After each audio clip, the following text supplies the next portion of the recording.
Okay, this is the multi-store model presentation by me, Sarah and Fiona again. I apologise, there is a lot of clip art in this video if you get annoyed by that. Sorry! Right, this is the basics. This is the multi-store model if you look up the brain at the top. It was suggested by Atkinson and Shiffrin in 1968. It's sometimes called the modal model, which is really annoying to say, or the dual process model. I don't know why. It's made up of a series of stores, which is the sensory, long-term and short-term memory, and I don't know why I said that in that order. Basically, you can see up the top, sensory memory goes to short-term memory, goes to long-term memory. Right, that's just a clearer diagram, because there was so much clip art in the last page. Right, information is put straight into the sensory memory from the environment. So you're looking around right now and you're getting all this information from your senses, like from your sight, from touch, from hearing stuff, from hearing me. You're getting all that in your sensory memory. And if you pay attention to that, the information moves from the sensory memory to the short-term memory. And you can usually forget things pretty easily from both of these memories, but if you like keep repeating it, you keep rehearsing it, it goes into the long-term store. This is a picture of a boy. He's thinking about this video and he's dead happy about watching it. Okay, this is just some information about each of the stores. The duration of the sensory memory is really short. It's about 1 second. So you're probably forgetting things that I'm saying unless you're paying attention to it. You probably won't have taken any of this in unless you're actually actively listening. It's coded from raw data from the environment, so like your senses, iconically and echoically are two really nice big words you can use in essays that get you tons of marks. It's got an unlimited capacity, but you do tend to forget things a lot from your sensory memory, so you do need to use it, but don't rely on your sensory memory for anything. Your short-term memory has got a duration of 18 to 30 seconds-ish. Depends how good you are at remembering things. My short-term memory is really poor, but my long-term memory is good, so I guess that's okay. I'd probably be around the 18-second-ish mark for this. The coding's acoustic, which means that you pretty much, when you're remembering things in your short-term memory, you sort of, in your mind, you're hearing what the words are. I think that's the best way to explain it. You can hold from 5 to 9 items on average in your short-term memory. This can be extended through chunking, so you get different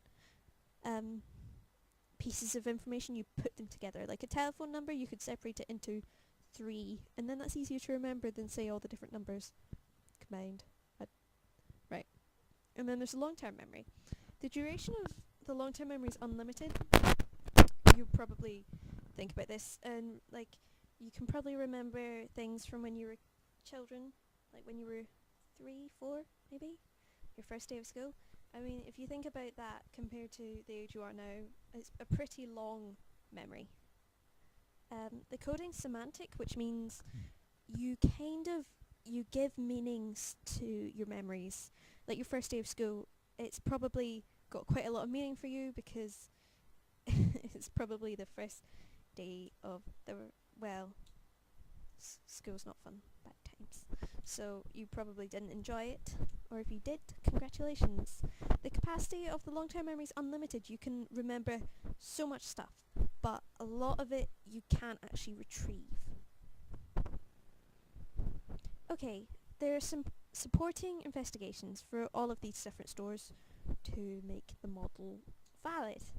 Sperling investigated the duration of the sensory memory in 1960, and the participants in this experiment were shown a grid of numbers for about half a second, and then the grid was taken away and they were asked to repeat them.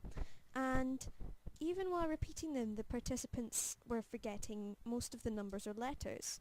So they'd maybe like start by saying one and then they couldn't do any more because they'd forgotten them, even though they might have been able to answer them straight away.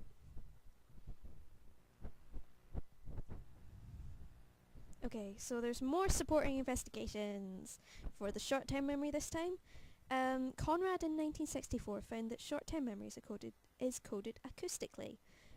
This is an experiment where participants were presented with sequences of 6 letters and then asked to recall the sequences.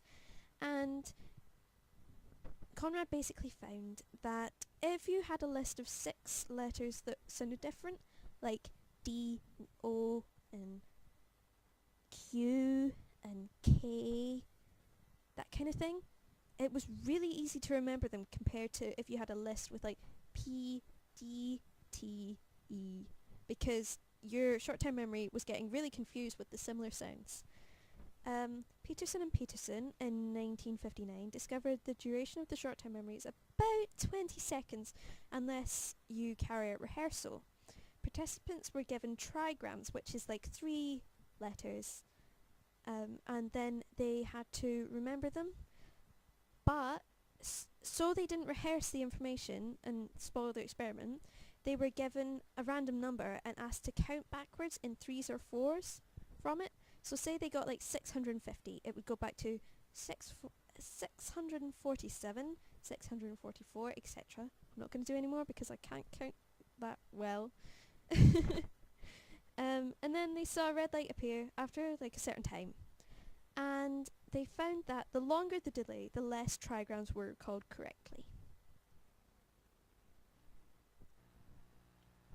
Okay, so even more supporting evidence for the long-term memory. Right.